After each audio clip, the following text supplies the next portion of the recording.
também agradecer muito às mulheres que estão nessa mesa e que certamente têm muito a nos ensinar, a contar das suas trajetórias.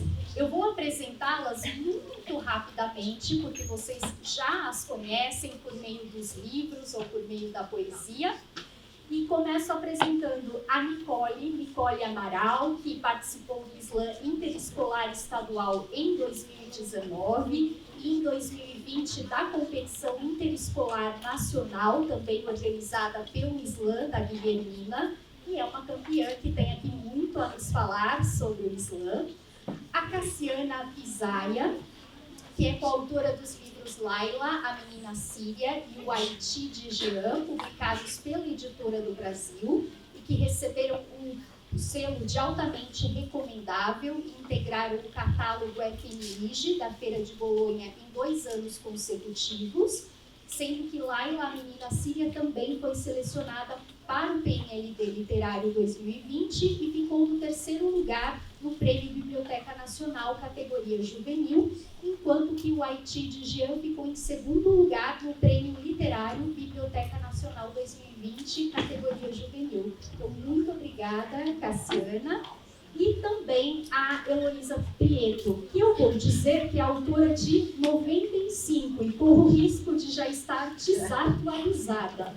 Mas então, de mais de 95 obras de ficção e fantasia voltadas para públicos diversos e que é detentora dos principais prêmios de literatura brasileira, que teve inclusive diversas obras adaptadas para o teatro, o cinema e a televisão. Então, estamos muitíssimo bem acompanhados aqui. E nós vamos começar, primeiro, com elas contando um pouquinho da trajetória, um pouquinho do que elas pensam do que é escrever. E depois nós vamos abrir para as perguntas de vocês, para que vocês possam falar também sobre os livros delas que vocês já leram. Então, para o nosso bate-papo, combinado? Então, muito obrigada. Quem deseja começar? Vamos lá então, hein? A responsa. Bom dia! Bom dia! Ah, gente, que isso? Muito fraco. Bom dia! Bom dia! Agora foi. Bom, vou me apresentar aqui um pouco, contar pra vocês por que eu tô aqui, né? Meu nome é Nicole Amaral. Eu sou slammer, participo de slam. Quem sabe o que é slam? Levanta a mão. Bastante gente. Pra quem não sabe, o slam é uma competição de poesia falada, certo? É uma competição onde a gente tem algumas regras, vou explicar para vocês as regras, mas só vou explicar um pouquinho da minha história primeiro. Comecei a escrever em 2019 porque eu sou participadora do Slam Interescolar e hoje eu sou poeta formadora, né? Então eu vou até as escolas, provavelmente eu fui em alguma escola de vocês aí, e aí eu faço essas oficinas sobre Slam para que vocês participem, para que vocês compitam também. Sobre o Slam, ele é uma competição que surgiu na década de 80 por influência do movimento hip hop e chegou aqui no Brasil em 2008 com a Roberta Estrela Dalva, com o ZAP, né, que é o Slam da Zona Autônoma da Palavra, certo? Foi o primeiro Slam que aconteceu aqui no Brasil e depois de um tempo ele foi muito bem aceito em muitos lugares, aqui no centro, nas periferias, enfim. E aí o Slam da Guilhermina desenvolveu o Slam Interescolar, que busca levar o Slam para dentro das escolas, mas o que é Slam, né? Essa competição ela tem algumas regras básicas, então as poesias são autorais. Sempre que você for competir no Slam, a poesia tem que ser sua. E é muito importante que, caso você dê referência a algum outro poeta, algum cantor, você tem que deixar claro que aquela parte não é sua, porque isso configura plágio, né? E aí, a ideia do Slam é a gente apresentar sempre com o nosso corpo, com a nossa voz e com a nossa ideia, com a nossa escrita, né? Então, são essas poesias de até 3 minutos, poesias autorais, sem acompanhamento musical, sem figurino. E eu acho que é isso. Alguma dúvida sobre Slam? Pode passar para o próximo. E voltando agora sobre a minha apresentação antes, eu sou autora do livro Resquícios da Quarentena, que foi lançado pela editora Frutificando do Rio de Janeiro. E recentemente eu lancei o livreto Sombra também. Os dois têm bastante influência do Slam, porque quando eu escrevi, eu ainda estava competindo, né? Hoje eu sigo essa carreira de poeta formadora, participo de alguns Slams às vezes, mas não fixamente. Hoje eu estou mais para carreira como escritora. E passando nas escolas de vocês, provavelmente eu esteja ano que vem em algumas escolas que estão aqui, ou já tenha passado nos anos anteriores. E muito feliz de estar aqui, queria agradecer pelo convite, professora Paula também. E bora que daqui a pouco a gente vai ter mais poesia. Daqui a pouco eu mando uma poesia para vocês também, se vocês quiserem. Uau! Tá bom? E aí a gente...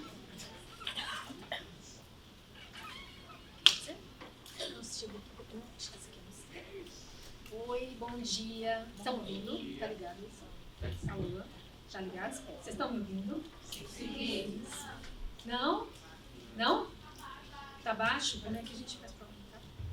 Vamos trocar de situação. E agora? Melhorou?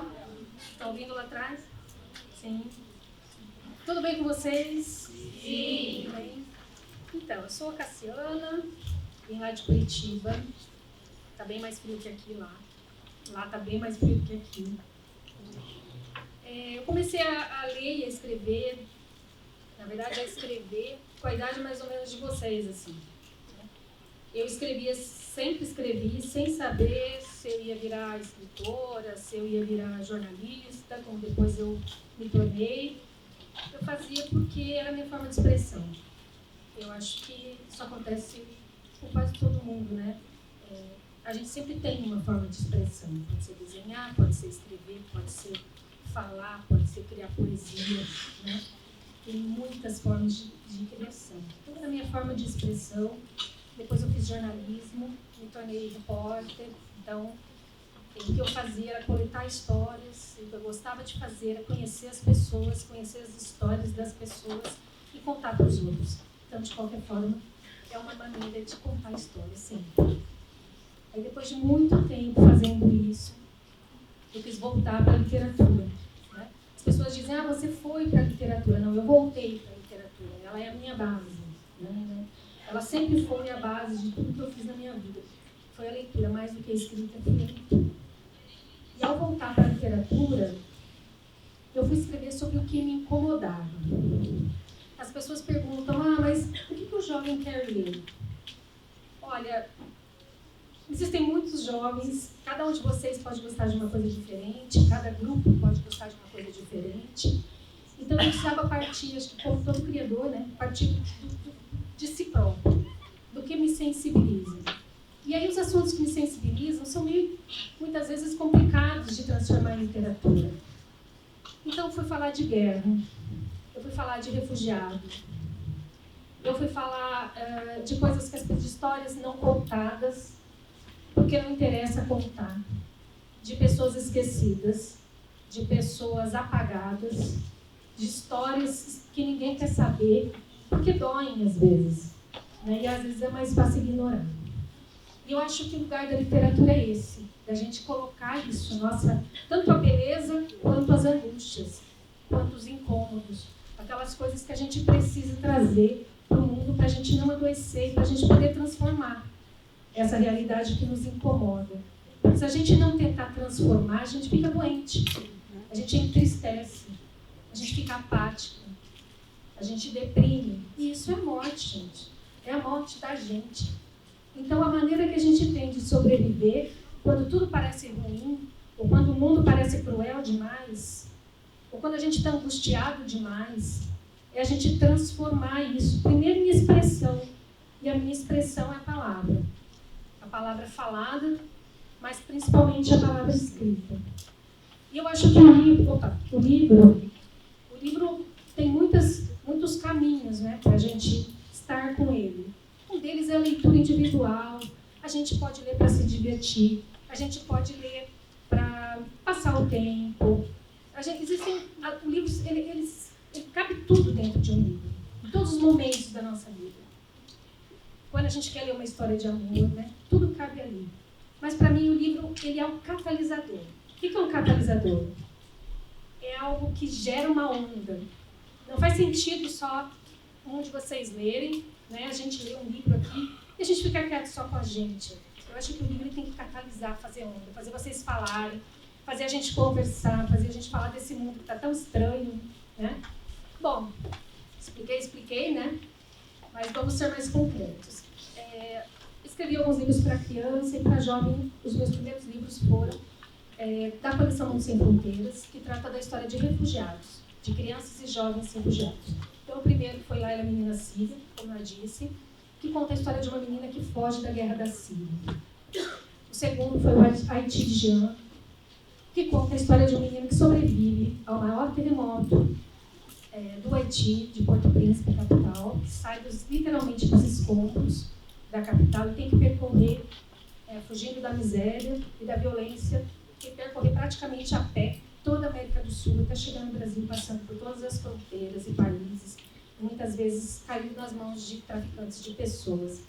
O terceiro foi esse aqui, que está aqui, não estou com todos, alguns eu esqueci lá em casa, em Curitiba, que é uma laica, Força do Congo. E esse livro traz a história de uma menina que nasce na fronteira com Ruanda, na República Democrática do Congo, e ela mora entre os Grandes Lagos e um vulcão. E ela é obrigada também a fugir, depois que a cidade dela é invadida por grupos armados. Nesse caminho, ela percorre as minas, onde muitas crianças trabalham. Eu não sei se vocês sabem, mas o Congo é um dos países do mundo onde há mais minas de diamantes, de ouro e de coltan. Coltan é um minério que tem no aparelho de celular de quase todos nós aqui. E por causa disso mesmo, dessa grande riqueza, ele é assolado por guerras há mais de 20 anos, 30 anos. Então ela tem que percorrer esse país em guerra. Ela percorre essas minas, ela entra na floresta e ela desce o rio Congo, no meio da floresta amazônica, daquelas comunidades que vivem ali. E depois ela percorre o Oceano Atlântico, no porão de um navio, até chegar no Brasil. Essas histórias, apesar de ser literatura de ficção, elas são todas inspiradas em histórias reais. Por que isso? Porque eu acredito que a gente tem que respeitar a história do outro. Se eu estou contando a história de uma pessoa que nasceu na Síria, ou que nasceu no Haiti, que chegou no Brasil, eu tenho que ouvir essas pessoas. Para que o olhar dela, a sensibilidade, o jeito dela ver o mundo, de alguma forma chegue até vocês, né, através desse veículo que é o livro, né, desse canal que é o livro. Então, a grande questão é não exatamente o tema, mas como a gente traz eles para vocês. E meu último livro é esse aqui, é o Terra Apagada. E o Terra Apagada é justamente isso, né? É o apagamento. Isso aqui é uma distopia. Vocês sabem o que é uma distopia? Distopia é uma narrativa que a gente situa no futuro, que a gente normalmente usa. O que é uma distopia? É uma esperança que não deu certo. É uma expectativa que não deu certo. Então, a gente tem muita tecnologia nessas distopias, né? A gente tem 1984, vocês devem ter ouvido falar, né? A gente tem Fahrenheit. E tem o cinema. Quem aqui pode citar um filme no cinema futurista? Um filme que mostra tecnologia, guerra no futuro? Não tem muito filme assim? Quem lembra de algum aí? Até Star Wars, né? São narrativas no futuro. E o curioso é que essas narrativas no futuro nunca são maravilhosas, né? Sempre tem algum problema lá. Não é verdade? Então, nesse caso do Terra Apagada, essa narrativa está no futuro e a personagem vive num mundo em que nada parece real. É familiar para vocês? Quando vocês veem alguma coisa hoje, vocês ficam na dúvida se é verdade ou não é? Vocês leem na internet, de cara, a gente sabe o que é verdade? A gente tem certeza? Dá um trabalho desgraçado para descobrir, inclusive, né? Dá vontade até de desistir antes de começar a procurar, não é? Então, nesse livro, nada é o que parece mesmo. Então, as informações estão distorcidas e uma parte das informações começa a ser apagada da nuvem. Então, alguns pedaços do Brasil não existem mais, porque não estão nos mapas. Então, a gente não sabe exatamente, ela não sabe exatamente o que está acontecendo. Ela conhece um professor, ela vive no mundo de telas, que não tem presença física, ela quase não tem amigos, ela está isolada. Alguém pode me dizer, vocês devem se lembrar da pandemia. Alguém pode me dizer em uma palavra o que sentiu naquele período da pandemia? Solidão. O que mais? Angústia, medo. O que mais? Ansiedade, tristeza. Essa é a Maia, gente. Como? Saudade. Essa é a Maia. Todos esses sentimentos que vocês me falaram aqui, é o que fez nascer a Maia. Né? São esses sentimentos. Eu não preciso nem descrever como é que ela começa a história. Ela começa dessa forma que vocês estão me relatando aqui. É muito fácil de compreender. E aí ela conhece um professor, e esse professor tem uma biblioteca escondida no sótão. E aí ela descobre o livro, ela descobre as histórias, ela descobre um mundo diferente daquele que ela estava. De isolamento, de angústia, de desespero, de saudade. Ela descobre outra coisa. Daí o professor desaparece e a biblioteca pega fogo. E aí ela tem que descobrir aonde está o professor. O que aconteceu e por que queimaram a biblioteca. Uma das últimas bibliotecas que existiam. As bibliotecas também já desapareceram. Também não existem mais livros. Não é muito difícil imaginar um mundo sem papel, né? Quantos livros vocês têm impressos em casa? Né? Alguns. Então você imagina não ter nenhum. Como é que ela vai se situar sem papel e com as informações sendo apagadas? E daí a Maia tem que encontrar um caminho. Nesse caminho, ela tem que usar elementos digitais e físicos. Ela percorre o país. E ela descobre que por trás do apagamento e do desaparecimento do professor e do incêndio nas bibliotecas, existe um plano, um projeto de destruição do mundo real. Destruição de uma parte do Brasil e das pessoas que moram nele. Porque os apagamentos, gente, eles não são aleatórios. A confusão, ela pode ser um instrumento político para deixar as pessoas inseguras e em dúvida. O apagamento, ele esconde um desejo de destruição. A primeira coisa que a gente faz, que as pessoas fazem, que os países fazem antes de uma guerra, em uma determinada região do mundo? A primeira batalha é na comunicação, porque a primeira batalha não é com as armas, é com a consciência das pessoas, é na consciência das pessoas.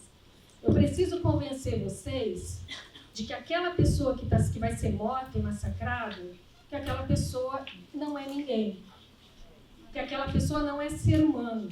E como ela não é ser humano, ela não tem direito àquilo que todo ser humano tem, a liberdade, a autonomia, a capacidade de resistência, a sobrevivência. Então, como ela é menos humana, ela não tem direito a isso, ela está fora das convenções internacionais, portanto, eu posso destruí-la, matar essas pessoas e destruir o ambiente delas. Então, nesse processo, qual é a primeira coisa que você faz?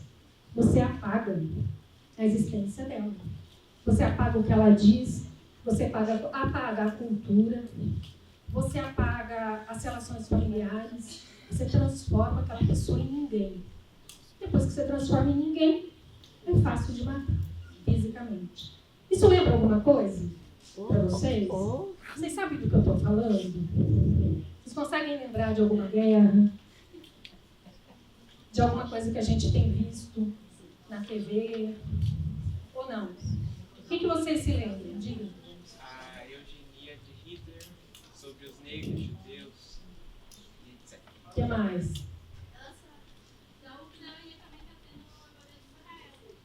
Sobre a Palestina, né? Então a gente lembra dos palestinos de Gaza, a gente lembra dos judeus no período de Hitler, né? Que eram desumanizados. A gente vê agora os palestinos também sendo desumanizados, como se essas pessoas não tivessem sangue nas veias, não tivessem pais, filhos, né?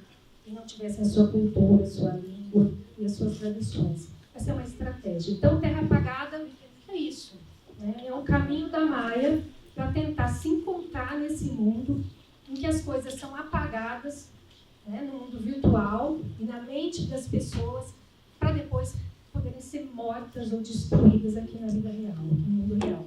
Isso não acontece só na Palestina, não acontece só na Ucrânia, não acontece só na República Democrática do Congo, não acontece só na Síria.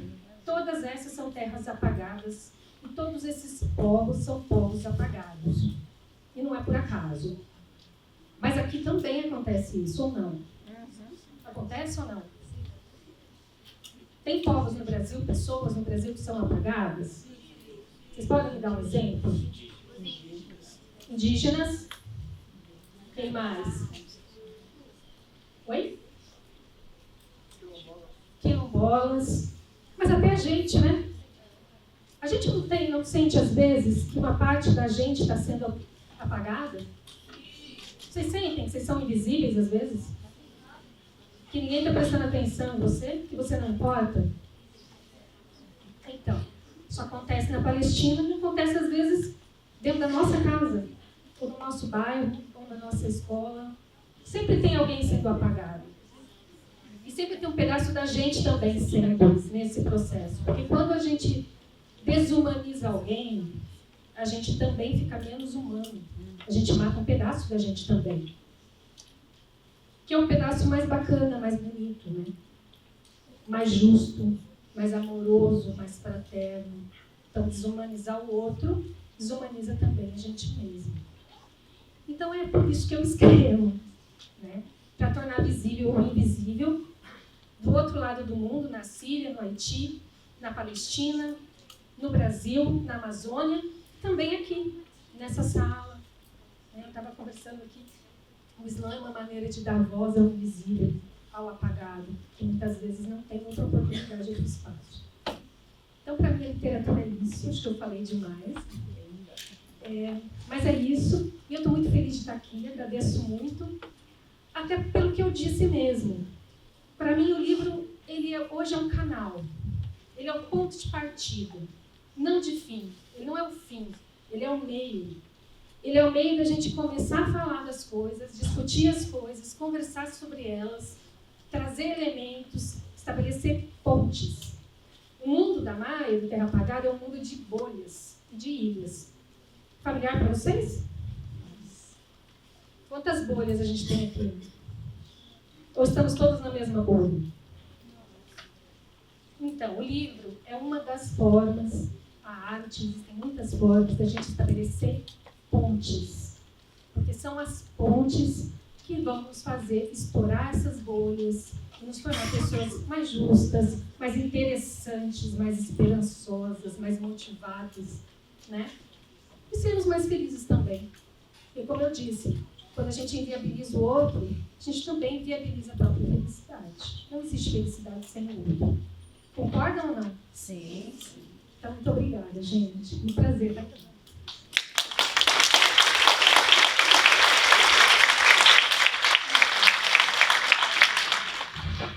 Está funcionando? Dá para ouvir? Então, eu queria propor para vocês um jogo. Primeiro eu vou me apresentar, Heloísa Prieto, e como ela disse, eu já publiquei bastante, eu sou escritora profissional, eu vivo disso, mas também faço traduções. Né? Então, eu trouxe até uma tradução para mostrar, A Casa à Beira do Abismo, eu adoro terror, tá? É uma das coisas que eu gosto. Mas eu queria antes fazer um jogo com vocês, porque a literatura para mim é um jogo assim, eu vou jogar uma história, e aí essa história vai juntar com a imaginação de vocês. E vocês vão imaginar. E daí depois eu vou revelar para vocês todas as partes da minha vida que estão aqui nesse pedacinho. Tá? E eu acho que vai ser talvez uma surpresa. Tá bom? Eu vou ler o primeiro capítulo do meu próximo livro, ele está na Gráfica. Eu estou muito feliz, ele saiu primeiro nos Estados Unidos. Aqui a edição americana chama The Musician, porque eu escrevo em inglês, né, sou tradutora, então publiquei lá primeiro. Ele está no forno, na Gráfica, vai chamar O Músico, em português. Tá? Eu adoro música, todos os meus livros têm trilha sonora, eu sou movida à música o tempo todo. Então eu quis homenagear a música. Um livro que chama O Músico. Então eu queria que vocês tentassem sentir, tá? Tudo parecia loucamente fora de controle. Como assim? Por quê? Ele respirava lentamente. Sua mente tentava encontrar o momento exato em que as coisas deram errado. Antes de sair de casa, ele havia colocado cuidadosamente todos os seus papéis em malas separadas. Ele sabia que alguma coisa estava fora da ordem natural, no momento em que acordou e percebeu que um belo sonho se apagou da sua mente. Não era um bom sinal, perder os bons sonhos. Ele olhou o espaço ao redor. Tomás não gostava de ver seu espaço estuchado de sofás e mesas. Os convidados eram raros e sempre diziam que ele era um minimalista.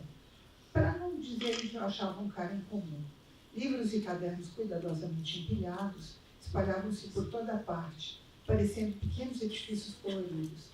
Mesas baixas de madeira eram também cobertas por livros, exceto uma, que Tomás usava para as refeições. Quase nenhuma cadeira, já que ele gostava de ler, tocar seu violão e comer de perna cruzada no chão, coberto por tapetes. Numerosos instrumentos musicais viviam recostados nas paredes brancas, como se fossem árvores de uma bela floresta musical. Tomás mantinha suas malas perto da porta, como se estivesse sempre prestes a viajar. A mala marrom, a maior delas, guardava seus diários. A mala preta, os documentos. A vermelha era para todas as agendas, as velhas e as novas. A mala verde, cheia de listas, de tantas coisas por vir. E, finalmente, a mala cinza, cheia de fotos, rabisco, resto de ideia, sonhos. A mala menor, na verdade, uma mala de mão, guardava esboços, fotos da infância, e também suas fotos de céu, montanha, lua, lago, estrela e mar. Ele tocou lentamente todas as malas e, de alguma forma, ficou aliviado. Tudo parecia estar sob controle. Olhou de relance no celular. Dava tempo de tomar uma xícara de café. Tomás olhou uma vez mais para suas malas antes de ir para a cozinha. As malas estavam quietas. Nenhuma criatura tentava fugir delas. Respirou fundo. Desde garotinho, ele via e ouvia seres musicais. Primeiro sentiu a presença dele como sons e sombras, enquanto ainda era um bebê no berço. Sombras sonoras comoventes, tão amigáveis e belas, que ele podia passar horas vendo-as dançar. Levaria anos para ele perceber que outras crianças, muito menos adultos, não conseguiam ver ou ouvir seus doces amigos melódicos. Então, vou parar por aqui. A apresentação do personagem e da história. Eu queria que alguém de vocês já teve amigo invisível? Ou já viu coisas que não quis contar para ninguém? Eu sempre vi, né? E Tomás, nesse caso, ele carrega um talento. Mas será que o talento vem da cabeça, do coração? Ou vem de outro lugar? O que vocês perceberam? Onde está guardado? De onde ele tira as ideias? Elas estão todas trancadas em malas. E de vez em quando as ideias musicais, que são os fios de música, eles fogem. Então, eu queria contar para vocês quantas pessoas inspiraram o Tomás. Né? Tem um pedaço meu, lógico, que é ponto de partida, porque eu fui uma criança muito diferente e continuo sendo uma adulta muito esquisita, para falar a verdade. Todo mundo acha, você é diferente, você é irritante às vezes, você é... Porque eu sou muito desastrada socialmente mesmo. Por isso que para mim é legal escrever, né? Porque eu fico ali olhando a tela e tal. Eu esqueço o nome das pessoas, às vezes eu tropeço, sou muito tímida e tal. O Tomás, ele tem essa característica. Então eu emprestei para o Tomás a minha timidez, né? E a minha falta de charme social, às vezes é atrapalhada, né? Mas a hora que ele pega o violão, ele é o melhor. Então, eu acho que a hora que eu escrevo, eu dou o melhor de mim. Então, aí está dito. Mas o Tomás também vem de um músico ucraniano que eu conheci na internet, ele chama Stas Plone. Eu super recomendo, vocês entrem e procurem, que ele é um dos melhores violinistas do mundo. E eu conheci porque estava fazendo uma pesquisa e puxei assim, trovadores contemporâneos. E o Google, né, trouxe para mim. E eu entrei no site dele e falei, nossa, que maravilha, como esse cara toca, que coisa incrível e tal. Ele tem uma música que chama A Canção do Dragão Dourado, tá? Que é uma música que viralizou, ele já fez trilha sonora e tudo. Aí eu escrevi para o site, e ele imediatamente escreveu de volta para mim, porque ele é muito sensível. Então ele falou assim, engraçado, de todos os meus fãs, as pessoas que me escrevem, quando eu recebi tua mensagem, eu vi um monte de histórias saindo da sua cabeça. Olha que estranho. Às vezes eu não sei o que é mais surpreendente, o que eu escrevo ou o que acontece no bastidor. Aí eu falei, nossa, eu sou escritora mesmo, eu faço conto de fada. Resultado, ele veio para o Brasil me conhecer. E quando ele veio para o Brasil, ele queria conhecer os cantos de cura dos pajés brasileiros. Então nós fomos até a comunidade Guarani, que eu frequento há muitos anos, e ele teve uma iniciação musical. E tocou lá, e os clipes, tudo isso é registrado. Só que eu pus em forma de ficção. Agora, pedaço de mim 2. De onde vem a relação com os guaranis? Meu pai era 1000 vezes pior que eu quando ele era pequeno, ele era hiperativo. Minha avó queria ter tido uma menina, ela era estilista e tinha boutique. Teve meu pai, que era uma peste. E não tinha pré-escola naquela época. Então, em Santos, onde ele morava, ela descobriu que se ela despachasse meu pai para a comunidade Guarani, ele voltava na escola. Então, ele passou e foi se brincando com os guaranis. E depois ele se tornou funcionário público e a vida inteira ele disse para mim que as comunidades indígenas sabem muito mais da vida do que nós, que a civilização está indo para uma decadência, que é importante. Mas isso é muito novo. Então, ele foi um ecologista muito antes da palavra ter sido inventada. E eu fui criada com isso, com artefatos indígenas, e casa, música indígena, porque me voltava da comunidade chavante. Quando esse livro saiu, se vocês entrarem no meu site, tem os guaranis tocando, né? Então eu coloquei uma espécie de clipe. E aí me ligou um chavante que falou assim, olha, eu tenho muita saudade do seu pai. Você sabia que ele tinha um nome sagrado? Eu não sabia. Você sabia que ele era super reverenciado e que tem fotos dele guardadas? Eu não sabia. Então essa é a outra parte desse livro, assim. A gente não sabe das pessoas. E às vezes as coisas que a gente sabe são boas. Então eu acho que é muito importante a denúncia social. Acho maravilhoso. Mas acho também importante, como sedução, mostrar aquilo que está sendo perdido. Então, assim, por que estão se apagando? Porque eles são menos interessantes? Não, eles são mais. Nós é que estamos perdendo, não só exatamente na linha que você falou. Então, essa história, ela atraiu muita atenção também nos Estados Unidos, né? Porque lá existe um movimento muito grande com as comunidades originárias. E tem um livro de distopia, que talvez ele filme, que eu estou traduzindo agora, que chama Os Ladrões de Medula, que fala do roubo de sonho. Então, esse movimento é um movimento ao qual eu quero me alinhar. Então, por isso eu escrevi o músico. Agora, o músico não é só encantamento, né? Porque na vida a gente tem só essa alegria. Agora eu estou muito feliz. Mas vamos supor que eu estivesse no meio de uma palestra e no lugar de estar conversando com a Diana, que é maravilhosa, com vocês, com a mesa, entrasse aqui uma pessoa muito snob, um colecionador, e virasse para mim e falasse assim, olha, eu tenho um museu de coisas antigas, lá que essas pessoas vêm ver aqui. E eu fosse. Estava ferrada. Então é isso que ele faz. Em vez de ele ficar com a plateia, com as pessoas que ele toca, ele se deixa seduzir por um cara que é líder de um culto. E esse cara quer roubar o talento dele com técnicas mágicas. Então ele vai e quase morre. Então, eu pensei, quando eu vim aqui, se eu leria a história que introduz o personagem, ou se eu iria ler para vocês a parte em que ele quase morre em culto. E daí eu fiquei assim, bom, de manhã eu não vou pôr a parte gótica, né? Eu vou falar um pouco da alegria, da beleza da música, né? E também para vocês entenderem um pouco do meu estilo e de onde vêm as ideias. Ao mesmo tempo, eu tentei, por isso que eu quis ler esse texto, trabalhar com uma prosa musical. Se vocês repararam, ela tem muita sonância, né? As frases vão se construindo como se fosse um poema é música. Então, assim que eu vou construindo. Eu não tenho, cada livro é um livro, cada livro é uma descoberta, e cada livro que eu escrevo muda a minha vida também. Eu espero que vocês também mudem a sua percepção sobre música, sobre a música indígena, né? E sobre violão, que é uma coisa maravilhosa, ao ler esse livro. Né? Então, esse é o jogo que eu queria propor. Eu vou parar por aqui e depois a gente continua conversando.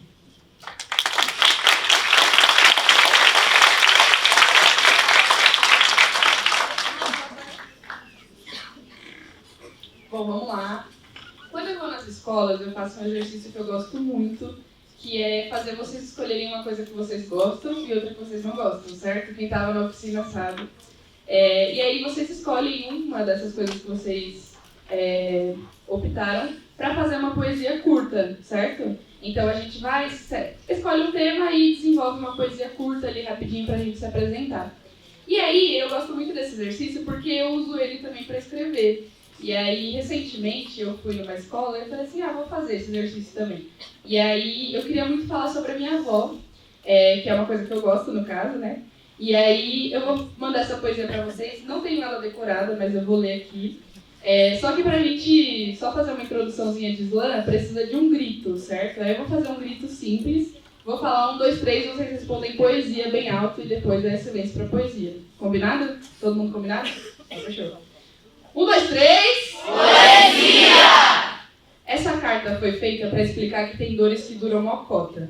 Vó, me lembro da senhora falando que o calado vence. Eu até fico em silêncio, mas não venço sempre. Talvez seja um azar que me acompanha desde o ventre. Minha mãe disse que a morte é para quem tá vivo. E até que faz sentido, porque a senhora se foi, só que todas as lembranças continuaram comigo. Quando a senhora se foi, eu tinha 5. E na semana passada eu completei 21. E eu queria tanto que a senhora me assistisse no slam. Qualquer 10 que eu recebesse seria só mais um, mas cá pra nós.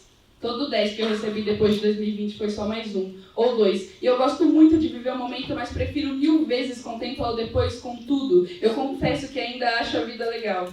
Mas a minha fruta favorita agora é mexerica, porque laranja ninguém descasca igual a senhora. Rosa não é mais minha cor favorita, eu odeio quintas. E eu entendi o papo da vida não ser feita para colecionar feriados e sim datas comemorativas. A propósito, eu amo o dia do meu aniversário. Assim como a senhora, eu também gosto de ir na feira, acordar cedo, odeio garoa e eu não tenho mais religião. Mas como eu posso desacreditar de Deus se Ele mandou a senhora para minha vida? Quando eu tive pneumonia, o médico disse que eu não viveria e sabe o que a senhora fez? Disse Deus proverá. E quando as coisas me afligem, eu também digo Deus proverá, ou que Ele é bom o tempo todo. E eu fico me perguntando se esse foi o momento mais precioso da minha vida. Eu tenho certeza que eu voltaria tudo, só para ver isso de novo. Mas com os morros traçantes, eu percebi que é impossível saber o valor das pessoas. Queria eu ter reparado isso antes ou ter sido mais constante nas minhas atitudes, ando pensando em casas e carros quitados. Quão pequenos são os sentimentos que têm te abalado? Me culpei por decisões que eu não tinha participado, me perguntando se eu fiz a coisa certa ou só tive o mero azar de acordar com o pé errado. Tem dores que duram mocota. Vó, eu me lembro que a senhora também escrevia todo dia uma receita que aprendeu na Palmeirinha. Eu tinha medo do boneco, mas eu também assistia. Talvez um dia eu agradeça pelos acasos da vida e a senhora não vai acreditar.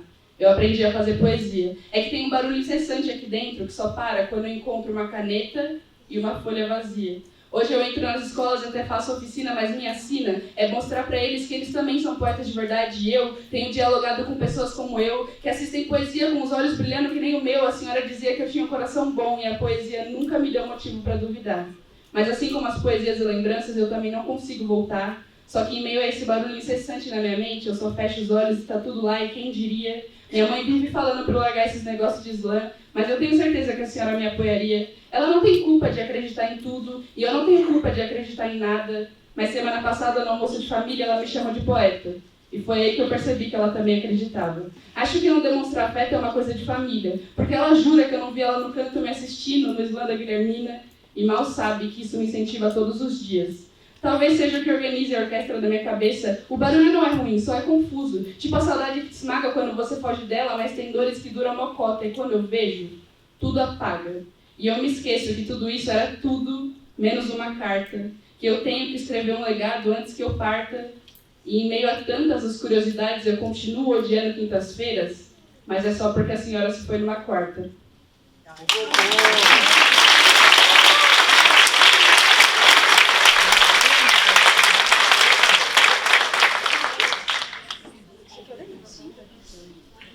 Nossa, depois disso a gente está até sem fogo. Deixa eu ligar aqui. Estão ouvindo? Estão aí? Estão aí? Depois disso eu estou até sem fogo.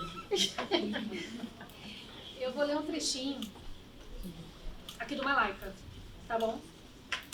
Malaika está lá na República Democrática do Congo.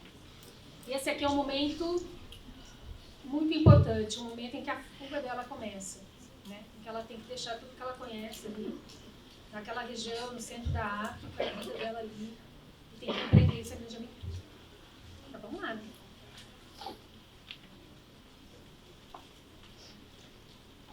Um grupo atravessou a rua e veio direto para nosso prédio. Ouvimos o barulho da grade sendo aberta e os passos subindo rapidamente as escadas que levam ao escritório. Antes que ele entrasse, minha mãe me empurrou para baixo da mesa com tanta força que bati a cabeça na quina da madeira. Era uma mesa fechada, dessas antigas, com as laterais chegando até o chão. Fique abaixada, sussurrou ela enquanto ouvíamos os gritos dos homens entrando na sala. Encolhida ali embaixo, sentia minha têmpora latejar. Pela abertura de alguns centímetros entre a lateral da mesa e o chão, eu só conseguia ver o couro escuro e sujo das botas, deixando rastros de barro no chão claro da sala. Pelos ruídos percebi que algumas gavetas mexiam nos computadores e telefones. O que estão fazendo aqui? Para quem estão mandando as mensagens? Eles gritavam. Era uma língua diferente da nossa, mas eu consegui entender mais ou menos o que eles falavam. Calma, estamos trabalhando, respondeu alguém, mas eles não se acalmaram. Continuaram a remexer em tudo, procurando alguma coisa, derrubando o que encontravam pela frente. Eu me encolhi o máximo que podia, com os joelhos no chão, com medo até de respirar mais forte. Minhas pernas dobradas começavam a formigar quando ouvi aquela voz. Ela vinha de muito perto e tinha um tom diferente das outras. Olhem só que moça linda temos aqui. O par de botas estava parado bem em frente à mesa. Sabia que o dono delas falava com a minha mãe, que era a única mulher naquela sala. Parecia uma voz doce. Cheguei a pensar que estávamos salvas, mas era um doce melado demais. Como aqueles que passam do ponto na panela e ficam com gosto amargo. Por algum motivo, ela me deu mais medo que o grito dos outros homens. Minha mãe não respondeu. Pela fresta, vi os pés se aproximando mais do lugar onde eu sabia que ela estava. A voz silenciou por um instante. Do outro lado da sala, chegava o ruído das portas dos armários batendo, coisas se quebrando.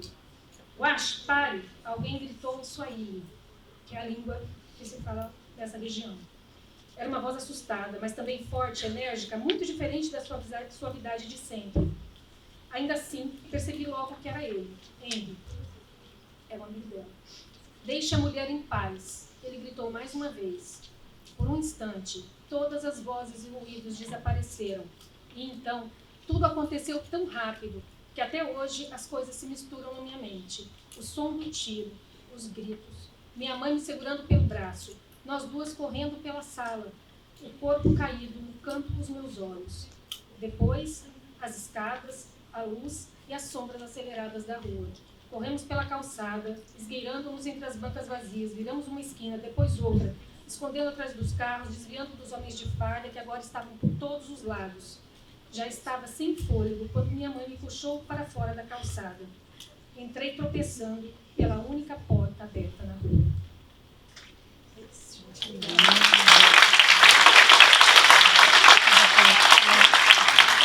E agora eu gostaria de abrir para vocês que vocês pudessem perguntar. Deixa eu só fazer uma observação. Como eu disse, muitas dessas histórias foram inspiradas em histórias que me contaram, né? Histórias reais. E esse trecho que eu li foi contado para mim por uma pessoa que saiu, uma mulher que saiu dessa região de Goma, da República Democrática do Congo. Essa foi uma das histórias que eu escutei, que eu fui conversando com eles. Beleza? Alguém? Pode levantar, se puder falar um pouquinho alto, até a gente... Mais uma vez. Nicole, você fez uma poesia falando da sua avó. Meu amigo literário, Joel, é o Márcio Ricardo, e ele também tem uma poesia falando do pai dele, Fanta. Como que é fazer um slam, uma poesia, com algum familiar que já faleceu? Bom, o slam, primeiro eu queria saber aqui, alguém acha que o slam tem tema? Qual que é o tema do slam? Não tem tema, exatamente. O slam, ele não tem tema. E aí, geralmente, a gente usa ele para escapar da realidade mesmo, para demonstrar aquilo que a gente está sentindo. E, querendo ou não, quando a gente perde uma pessoa, é muito difícil, né? Principalmente saber que a gente nunca mais vai ver a pessoa na vida. E aí, a poesia, pelo menos para mim, quando eu escrevo sobre a minha avó, é uma forma de eternizar tudo que ela fez por mim, tudo que eu sinto por ela, sabe? E o Márcio, na poesia Fanta dele, ele explica que ele escreve pelo tanto que ele gosta do pai dele, pelo tanto que ele ama o pai dele. E é uma forma de eternizar também, né, a poesia. E principalmente dentro do slam, que é um lugar que a gente vê falando muito sobre críticas sociais, colocar uma poesia que toca as pessoas, que comove, que muitas pessoas têm uma história parecida, também é importante. Então é muito importante a gente falar sobre os nossos sentimentos também dentro do slam. E fazer a poesia sobre alguém que a gente ama, alguém que não está mais aqui, também é tão importante quanto. Então é um processo demorado, porque é como se você tivesse que escolher as palavras certas para retratar exatamente o que você está sentindo, mas que é necessário, embora ele seja doloroso. O Márcio já conversou algumas vezes sobre ser difícil recitar essa poesia Fanta do pai dele, porque traz uma ideia de que o pai dele não está mais entre nós. Então, além de ser difícil, além de ser doloroso, é uma forma da gente expor aquilo que a gente está sentindo ao máximo, né? Que é justamente, anda bastante com a ideia do slam de expressar o que a gente está sentindo. Certo?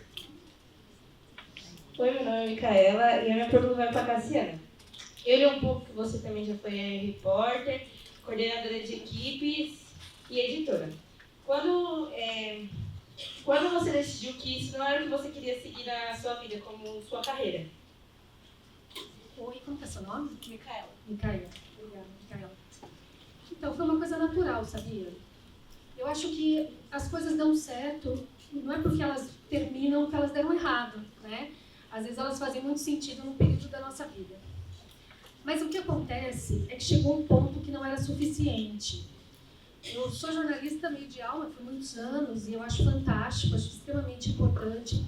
Mas acontece que o jornalismo ele trabalha com a objetividade, com aquilo que é parecido com um grupo grande, que é válido para um grupo grande de pessoas. Ele é super importante por isso, porque ele tem que ser sistematizado, ele tem que ter fontes. Então ele é muito objetivo, ele deve ser objetivo.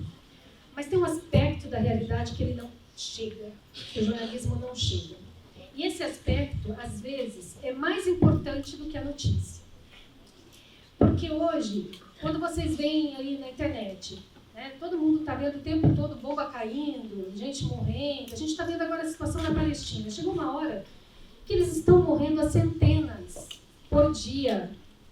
E as pessoas olham aqueles números e não significa mais nada. Ninguém mais sabe quem é aquelas pessoas. A gente vai dessensibilizando. Quanto mais a gente vê, menos a gente percebe, menos a gente raciocina, menos a gente se importa. E eu acho que trazer para a dimensão da pessoa, trazer para a dimensão do sentimento, trazer para a dimensão da cultura, né, da pessoa, porque a gente é tudo isso, né? A gente é a nossa cultura, a nossa maneira de viver. Desde o que a gente come, até o jeito que a gente se relaciona com os amigos, até a maneira como a gente vê o mundo, né? Isso muda de um para o outro. Então, essas coisas, elas são importantes para criar identificação. Então, quando eu conto a história da Malaika desse jeito, aqui, do jeito que eu contei aqui, isso é uma história inspirada numa história real, talvez você crie mais identificação com essa pessoa, que depois se torna uma refugiada, do que vendo milhões de notícias, ou de notinhas, ou de imagens, ou de flashes, ou de reels na internet, mostrando bomba caindo, refugiados e milhares de refugiados percorrendo ruas esburacadas e prédios caindo. Então, o jornalismo, para mim, ele passou, durante muito tempo, ele foi suficiente. Era o que eu queria. Eu consegui encontrar as histórias que ninguém contava e contá-las. Mas chegou uma hora que eu precisava chegar na alma da gente. Porque eu acho que a transformação ela acontece quando a gente se identifica com o diferente, com outra pessoa. E aí só contando história, contando a história do outro. Porque daí você é leitor, você pega um livro e você vai vestir aquela pele, né? Você vai vestir aquele sapato. Quem aqui já não se sentiu um personagem, né?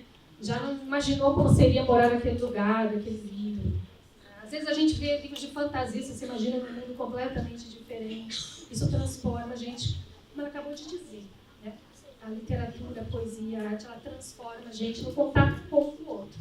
Então foi por isso que eu voltei para a literatura, voltei, né, como eu disse, e ela nunca morreu em mim, né? Ela estava ali dentro, eu sempre escrevi. Mas ela faz muito mais sentido, e eu acho que é nesse lugar que eu consigo deixar minha sementinha, assim, minha poeirinha circulando no mundo, meu pequeno pólen, né? Muitas vezes é tão pequeno perto da audiência da TV, né? Eu estava na TV, na Globo, todo mundo vendo, mas às vezes a minha poeirinha de hoje ali faz mais sentido para mim quando eu vejo seu olhinho brilhando. Então, oi, meu nome é Anthony. Minha pergunta vai para a Heloísa Prieto, acho que é assim que fala. A minha pergunta vai para esse livro. Eu tô na dúvida, por que a avó da Yumi teve que morrer? Que bom, esse é um dos meus livros mais queridos, né? Ele chama As Lágrimas de uma Princesa. E eu queria fazer eu tenho vários livros sobre avós. Né? Aliás, quando você falou, eu lembrei de uma coisa que eu pensei relacionada, vou voltar à sua fala e daí eu retorno à sua pergunta. Você sabe que quando eu estava escrevendo sobre avós, eu escrevi esse livro, das Lágrimas, da Mida, e escrevi também, um pouco depois, Viajantes do Vento, que tem o diário de uma avó, ela deixa como herança o diário para a neta. Então ela morre e a neta quer ser artista plástica exatamente como ela. Então a neta vai entender como a avó lidou com a vocação, né, através do diário. A minha avó era muito importante para mim, meu pai muito importante. Eu tive pessoas muito queridas e algumas foram muito cedo. Mas eu percebi, uma vez estudando mitologia grega, que Hermes é o deus da palavra. E da mitologia grega, ele tem um inimigo, que é o deus do inferno, do submundo, que é Hades, que guarda as almas. O Hades, ele domina tudo. Uma vez que morreu, mas Hermes consegue tirar as almas dele. É o único que enfrenta e o único que rouba as almas. Por quê? Porque na hora que Hermes transforma num livro ou numa palavra, você traz a vida de novo. Então, por isso eu gosto muito desses temas e por isso que eles morreram, porque na época eu tinha perdido minha avó. E como eu te falei, é uma conversa muito próxima, né, para mim, que é a avó também. Então, isso também são os dons da literatura. Não, ela provoca, sim, né, uma identificação, mas ela também provoca um mundo paralelo e por isso o Tomás vive a música como um portal para o mundo paralelo. A literatura também. Você abre um livro, você abre um portal. E nesse portal aquela avó está viva, mas naquele portal ela também vai morrer. No Nanida tem uma história do avô que ele falece, e isso é baseado numa história real. Eu estava frequentando um templo Zen, para estudar Zen budismo, lá na Liberdade. E o monge Randa falou para mim, aí ontem eu fui fazer um enterro. E era o enterro de um ator. E era um ator que trabalhava com teatro de boneco. E no Japão, o boneco vira parte do corpo do ator. Ele tem uma técnica, né, tão forte que eles dormem com os bonecos a vida inteira. Então, na hora de enterrar, eu enterrei o ator com o seu boneco. Então, essa foi a origem dessa história, né, que conta um pouco dessa tradição do Japão aqui. E fala sobre a morte e a literatura enquanto portal eterno, da vida eterna. Oi, eu vou fazer a pergunta para a Heloísa Pietro. O que te inspirou a fazer o livro Namida, As Lágrimas de uma Princesa? Eu estava frequentando na época um templo muito bonito que é na rua São Joaquim. Estava aprendendo técnica de meditação. E lá eu fiquei durante 4 anos. E eu percebi, eu me pus como missão contar um pouco das histórias como se faz na Ásia. Na Ásia tem as histórias que são as histórias onde você fala dos problemas, mas também tem um tipo de poesia que é o haikai, que é a captura de momentos de encantamento. Então não precisa ter, às vezes, a história com começo, meio e fim, entendeu? Um momento que vira a tua cabeça, um momento chave na tua vida, pode virar uma história. Então, na Mida, eu queria falar sobre isso. Exatamente, tem tudo a ver com o que você acabou de ler, porque ela perde o avô, o personagem principal. O avô é um grande ator. Ela quer homenagear esse avô. Eles fazem uma peça e jogam na rede. Com uma tradição muito antiga, né, que não existia, não era conhecida no Brasil. Então, é um jeito de compartilhamento desse avô, a literatura e a própria rede. Então, foi isso que me inspirou. Uma história real mesmo. E a técnica que eu usei para contar, eu podia ter contado ela de pequenininha, brincando com o pai, né? Seria o normal. Aí tem o avô e tal. Eu usei a técnica japonesa, que ela só faz tipo um flash, assim, uma captura de um momento muito bonito. E isso tem me influenciado em todos os livros. Também no músico aqui, aquele trecho que eu falei para vocês, eu queria muito pegar, assim, tipo, uma cena curtinha, como se fosse um microfilme, mas uma cena de encantamento. Eu acho que o nosso mundo está muito triste, está com muita violência, e as pessoas estão se esquecendo da beleza. Não da beleza do que você compra no shopping, da beleza simples, de um violão bem tocado, de um poema bem recitado, de um texto lido em voz alta, como você fez agora, maravilhoso. Então, eu tenho me colocado como missão isso, sabe? Tem sido uma fonte de inspiração. E que bom que você gostou desse livro, viu? É muito querido para mim. Eu queria muito agradecer mais uma vez a Cassiana, a Nicole, a Heloísa. Nós vamos encerrar essa mesa, mas depois se alguém quiser um autógrafo, quiser tirar a foto com elas, então aí elas vão ter esse tempinho também aí com vocês, tá bom? A gente poderia tirar uma foto daqui pra lá. Podemos tirar uma foto invertida aqui, vamos. Pode ser. E Toma. aí, não sai. E aí já na sequência nós vamos ter aqui uma proposta de uma atividade para vocês. Então não saiam, não se movam. Vamos tirar foto? Se a gente consegue aqui, você não chama.